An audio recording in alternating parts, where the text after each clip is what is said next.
পিতা মাতাই তোমার জান্নাত, আবার পিতা মাতাই তোমার জাহান্নাম।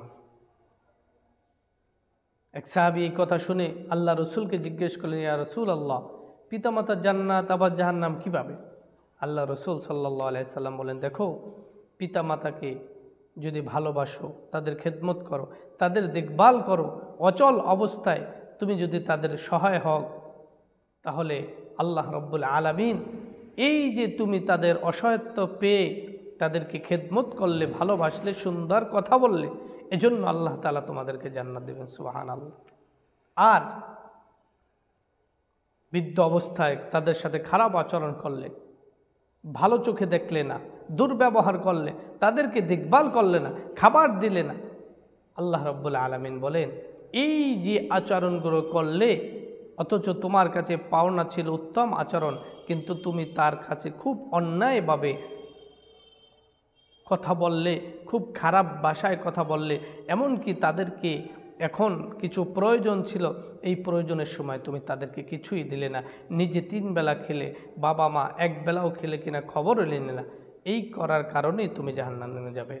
এই জন্য আসুন আমরা মা বাবার প্রতি সকলেই চেষ্টা করব যেন মা বাবা খুশি থাকে। হুমা জান্নাতুকা নারুকা, মা বাবাই জান্নাত, আবার জাহান্নাম, তারা খুশি, হৃদয় রব্বি হৃদয় ওয়ালিদাইন, আল্লাহ খুশি। দুধমা হালিমার প্রতি রসুল সাল্লাল্লাহু আলাইহি সাল্লামের কি আচরণ ছিল, কি ভালোবাসা ছিল। একবার সাহাবীরা দাঁড়ানো এক জায়গায়, রসুল সাহাবীদেরকে নিয়ে বসে আছেন, হঠাৎ করে দেখতে পেলেন এক বৃদ্ধ মহিলা চলে আসলেন। এই মহিলাকে দেখে রসুল সাল্লাল্লাহু আলাইহি সাল্লাম দাঁড়ালেন। আল্লাহ রসুল দাঁড়িয়ে নিজের চাদর মোবারকটা খুলে বিছিয়ে দিলেন।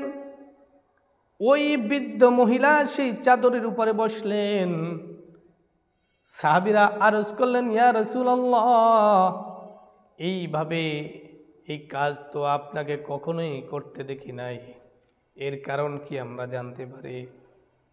আল্লাহ রসুল বললেন, ও সাহাবীরা, তোমরা জানো না, এ হলো আমার দুধমা হালিমা, যার স্তন পান করে আমি নিজে আস্তে আস্তে বড় হয়েছি। সুবহানাল্লাহ। এজন্য একজন দুধমার হালিমা, যিনি দুধ পান করিয়েছেন, নিজের গর্ভধারণ করেন নাই, দুধমা, এমন মায়ের সাথেও রসুল কি ব্যবহারটা করেছেন। এখান থেকে আল্লাহ রসুল একটা মেসেজ আমাদেরকে দিয়েছেন, ও দুনিয়ার উম্মতরা, দেখো, একজন দুধমার কাছে যদি, দুধমার সাথে এমন আচরণ যদি পায়, সে উপযুক্ত হয়, তাহলে নিজের মা তোমার কত সম্মান পাওয়ার অধিকারী। এজন্য আসুন আমরা মা বাবাকে সম্মান করব। আল্লাহ তাআলা আমাদের সে তৌফিক দান করুন। আমিন।